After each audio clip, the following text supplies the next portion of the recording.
Assalamualaikum warahmatullahi wabarakatuh. Perkenalkan, saya Suci Maulia, mahasiswa Ilmu Komunikasi Universitas Muhammadiyah Yogyakarta, peserta mata kuliah Metode Penelitian Kualitatif tahun 2024.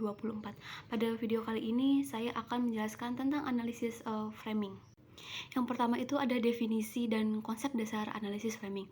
Nah, analisis framing ini adalah teknik penelitian untuk mempelajari bagaimana media mengkonstruksi realitas. Konsep kuncinya adalah bagaimana suatu peristiwa dibingkai dan dikemas dalam pemberitaan sehingga mempengaruhi resepsi halayak. Nah, framing itu proses seleksi, penekanan dan pengorganisasian aspek-aspek tertentu dari realitas untuk membuat cerita menjadi lebih bermakna, menarik, atau mudah diingat. Nah, realitas media itu realitas yang dikonstruksi dan disajikan oleh media, tidak selalu mencerminkan realitas yang sebenarnya.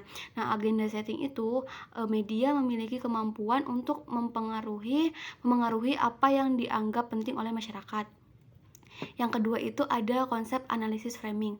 Proses analisis framing ini melibatkan beberapa tahapan. Yang pertama itu ada definisi masalah. Nah, definisi masalah itu mengidentifikasi isu atau peristiwa yang akan dianalisis.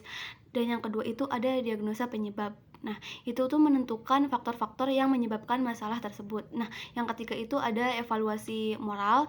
Itu membuat penilaian moral atau etis terhadap masalah yang diangkat. Dan yang selanjutnya itu ada pengumpulan data.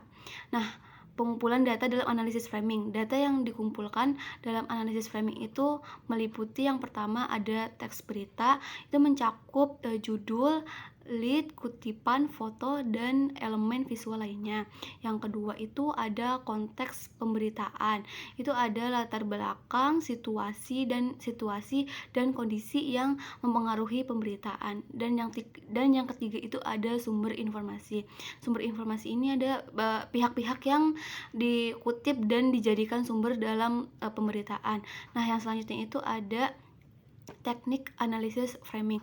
Terdapat beberapa teknik analisis framing yang dapat digunakan, antara lain yang pertama itu ada perangkat framing. Itu mengidentifikasi kata, kalimat, metafora, dan simbol yang digunakan untuk membingkai suatu isu. Dan yang kedua itu ada struktur teks, menganalisis secara penyajian dan penekanan informasi dalam teks berita. Dan yang ketiga itu ada konteks sosial. Itu mempertimbangkan kondisi sosial, politik, dan budaya yang mempengaruhi pembingkaian suatu isu. Nah, yang kelima itu ada keunggulan dan keterbatasan analisis framing.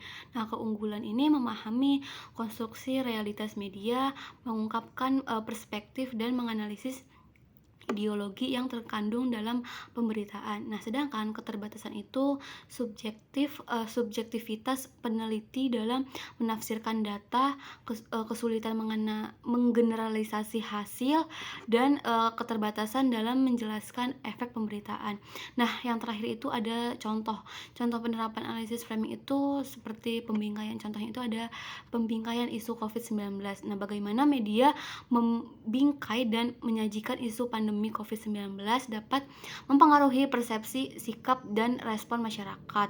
Nah, contoh yang kedua itu ada pembingkaian isu politik. Analisis framing ini dapat digunakan untuk mengungkapkan konstruksi realitas dalam pemberitaan kampanye politik.